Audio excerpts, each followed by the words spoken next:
Well, hey, money lover. Welcome to a bonus episode. It's really more of a short interjection of Love Your Money.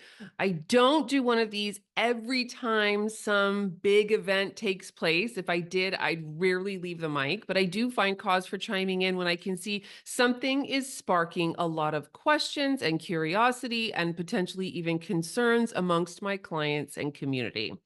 That something is the 2024 presidential and congressional elections, which you know are officially in the books. As I'm sure you know, Donald Trump won the presidency, and Republicans will now have a majority in the Senate and the House.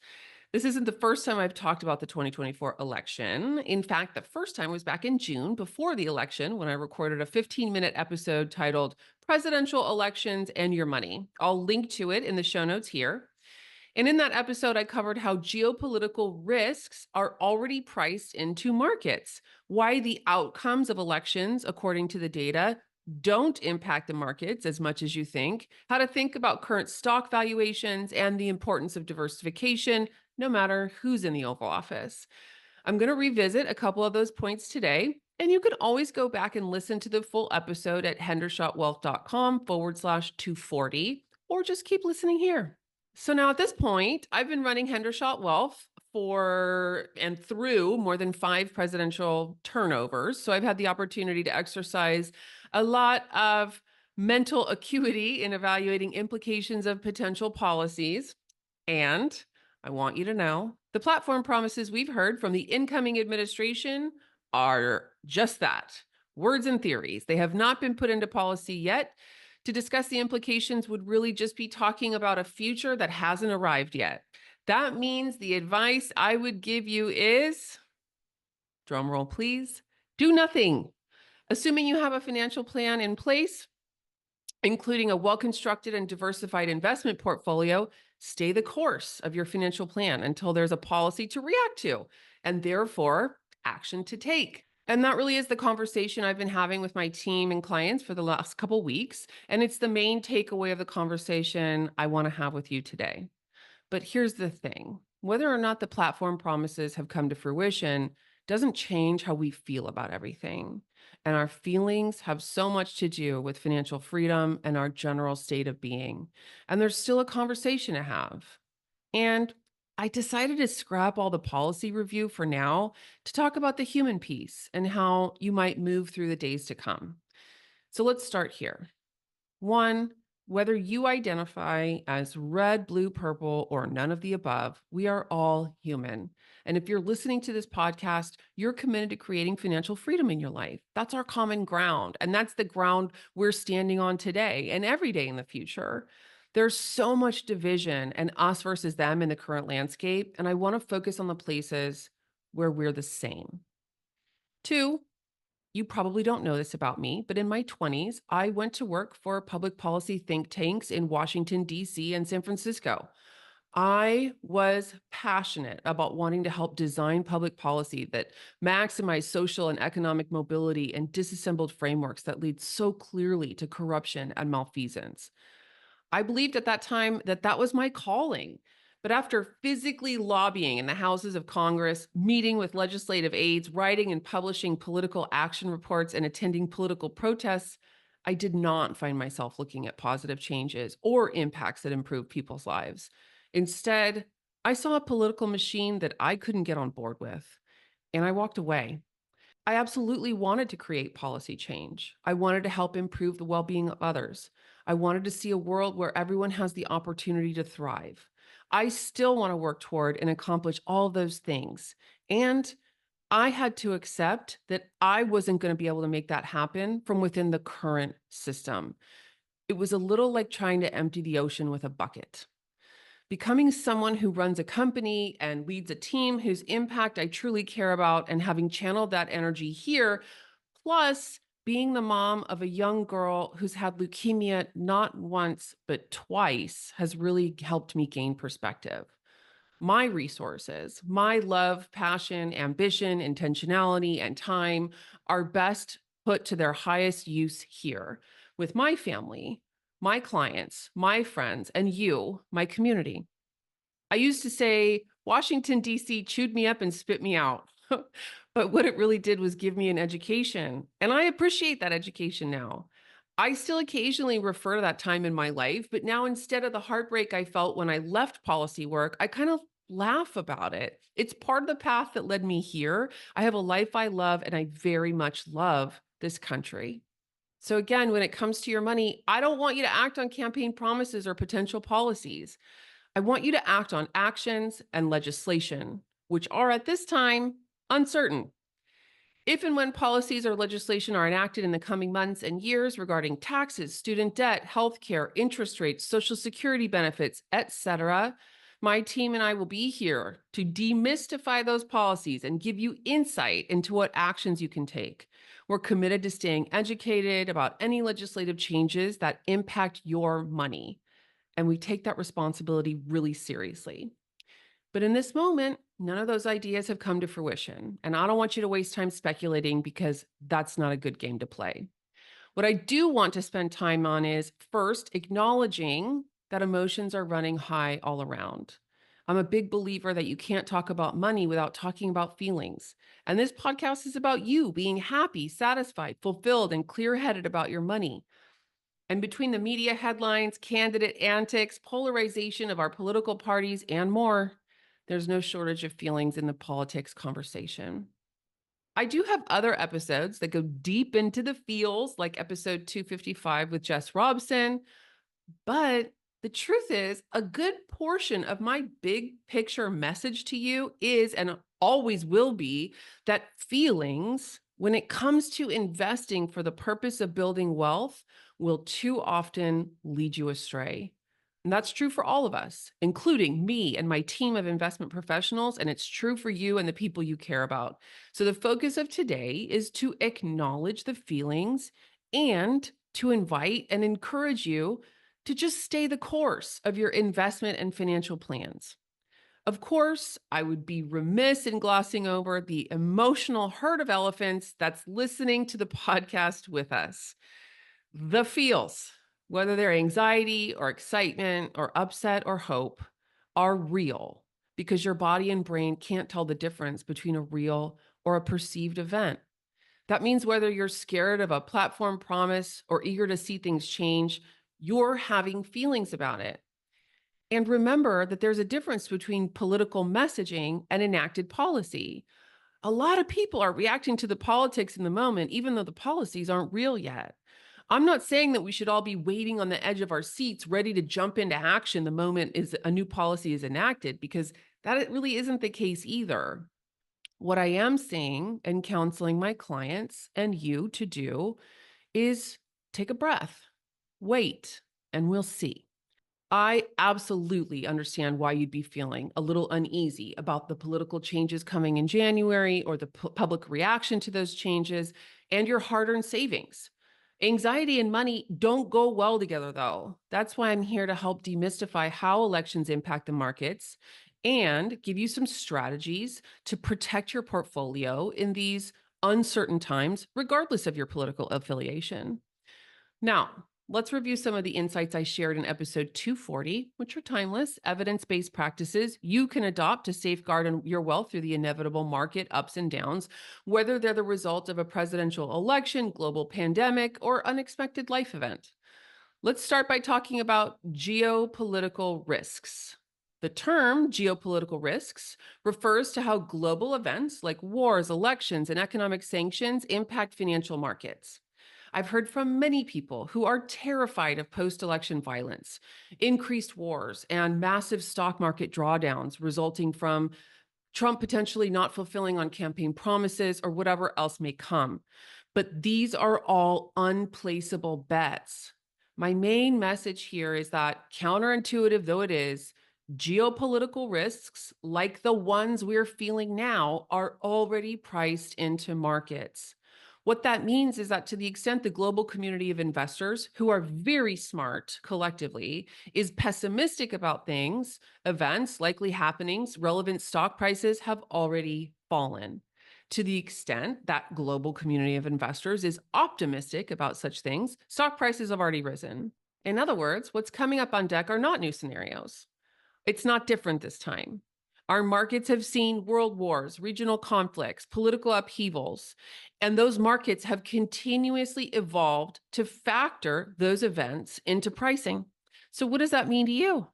Well, it means there's no investment related action for you to take. Just because you know conflicts overseas will eventually have a resolution, and that resolution may impact a region or a company, trading on that bet about that outcome is probably a fool's errand.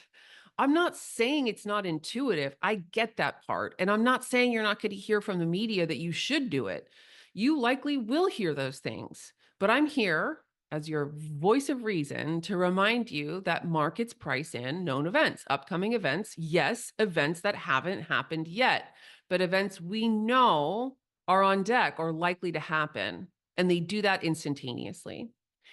In fact, tens of thousands of investors have already beat you to the punch, and you placing your bet late is not a good use of your time or funds.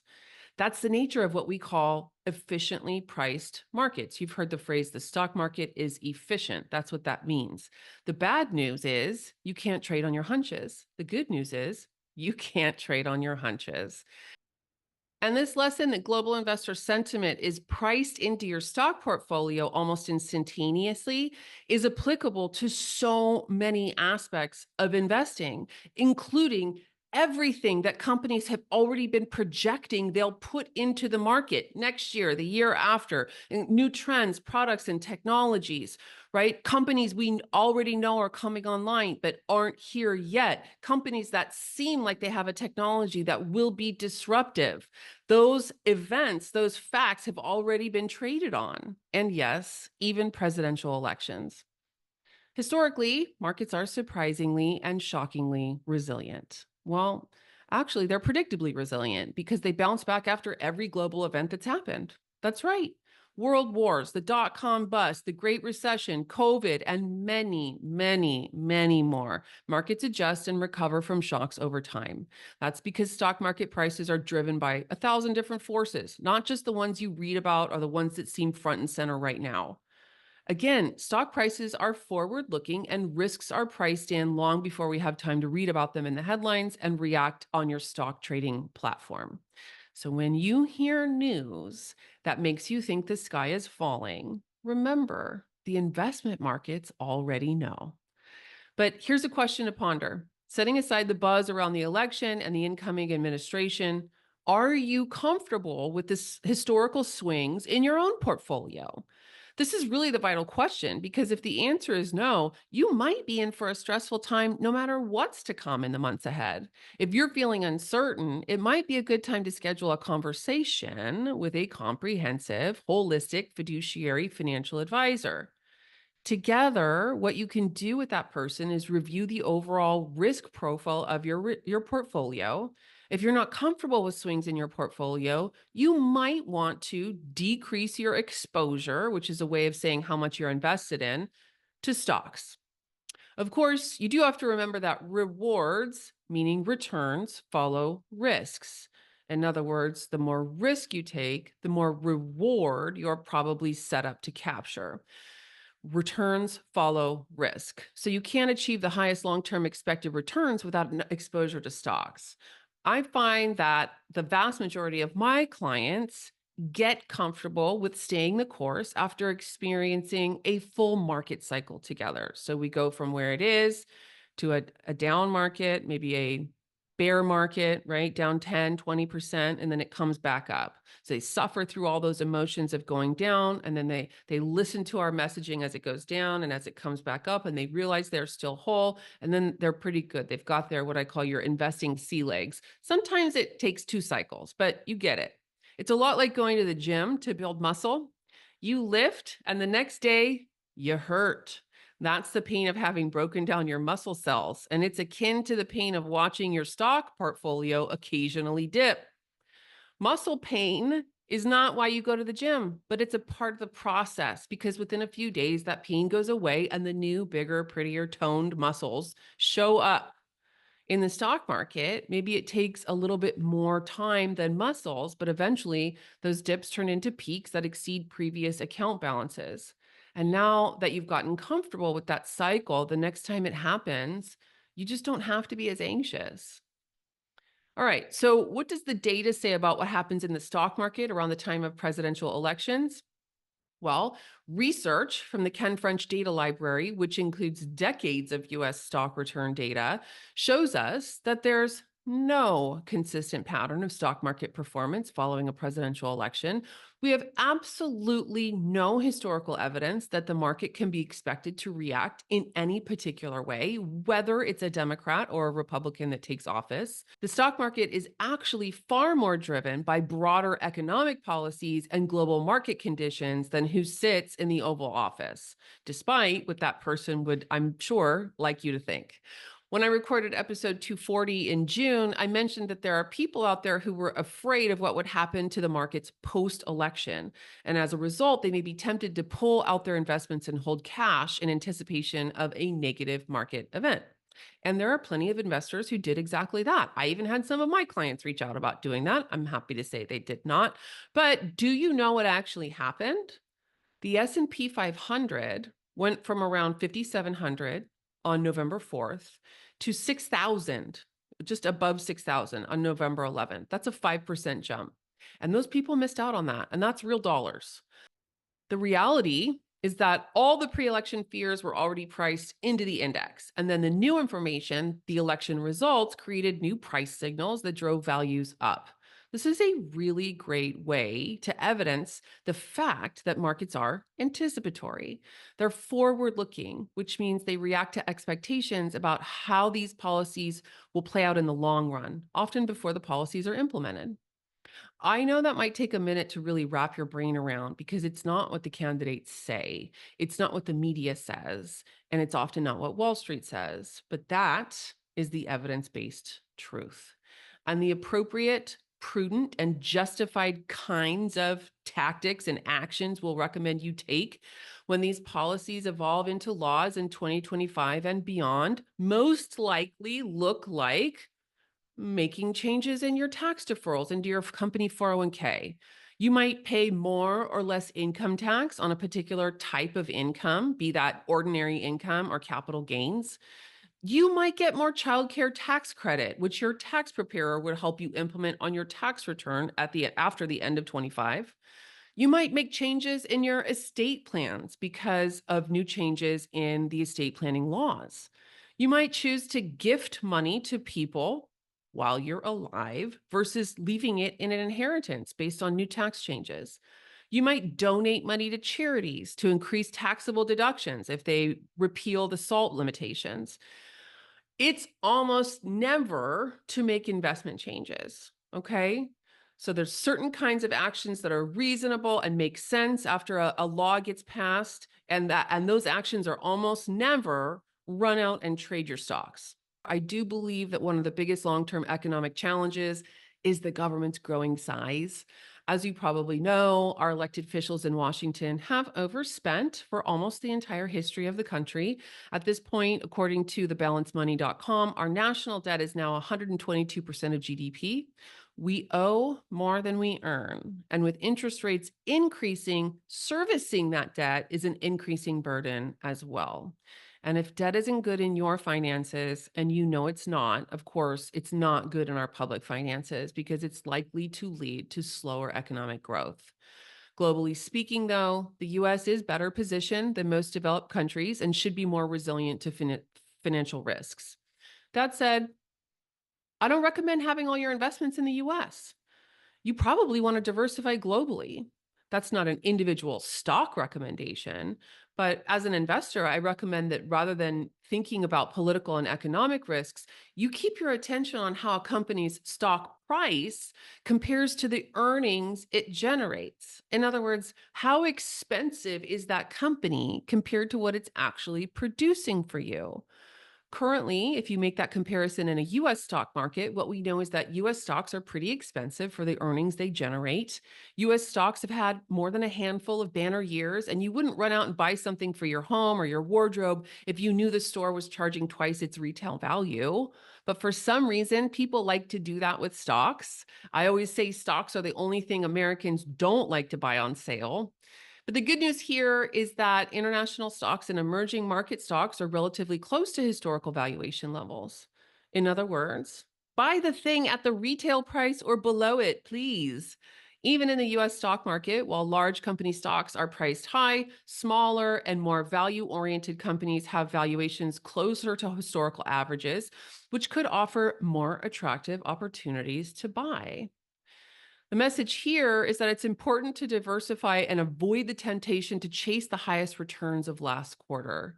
During election years, it's really common to see shifts in what the media is covering, the drama of the day, and even the terrifying planned policies of the candidate you don't support.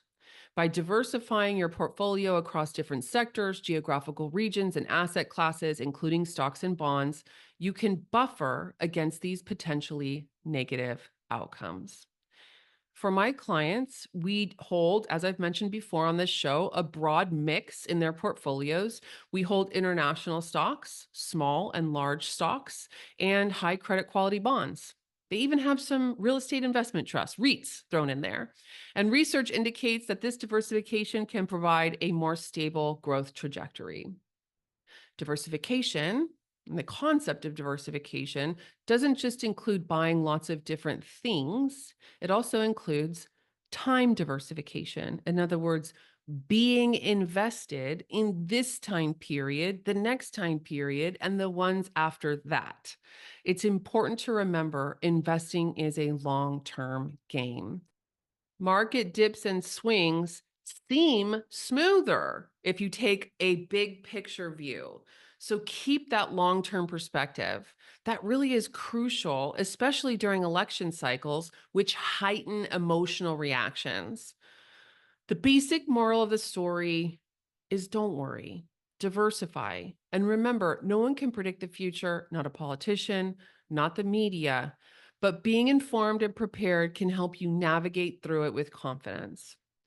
If you're feeling unsure about your investment strategy or how to proceed in these uncertain times, I'd love it if you'd reach out. Reach out to my firm. We can have just a friendly chat. I can give you a second opinion. There's no cost or obligation. We're just having a meeting, a conversation to find out if we might be a good fit to work together.